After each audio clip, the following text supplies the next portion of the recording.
Recently social মিডিয়ায় একটি video viral হতে দেখা যায় যা নেট দুনিয়া কাঁপিয়ে বেড়াচ্ছে। অন্ধকার ঘরে পানি ভর্তি এক স্বচ্ছ গ্লাসে গুঁড়ো হলুদ ঢেলে দেয় আর নিচ থেকে মোবাইলে ফ্ল্যাশ জ্বালিয়ে দেওয়া হচ্ছে। ধীরে ধীরে এই হলুদ গুঁড়ো পানির নিচের দিকে গিয়ে পানিতে মিশে হলুদ লাভার ন্যায় তৈরি করছে, যা দেখে মনে হতে পারে অন্ধকার ঘরে যেন সূর্য উদয় হচ্ছে।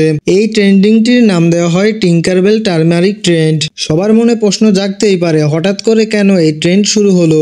জানা গেছে 14ই জুন মালয়েশিয়ার কন্টেন্ট ক্রিয়েটর পুষ্পা গুমেন টিকটকে হলুদ গুঁড়োর ভিডিও আপলোড করেন, যা মুহূর্তেই সোশ্যাল মিডিয়ার বিভিন্ন প্ল্যাটফর্মে ভাইরাল হয়ে যায়। ভিডিওটিতে দেখা যায় পুষ্পা গুমেন এবং তার সাথে আরও কয়েকজন মিলে অন্ধকার ঘরে গ্লাস ভর্তি পানির নিচে মোবাইলে ফ্ল্যাশ জ্বালিয়ে গ্লাসের মধ্যে ধীরে ধীরে হলুদ গুঁড়ো ঢালতেই দেখা যায় হলুদ লাভার উজ্জ্বল মুহূর্ত, আর সাথে শাহরুখ খানের মে আগার কাহু গানটির সুর।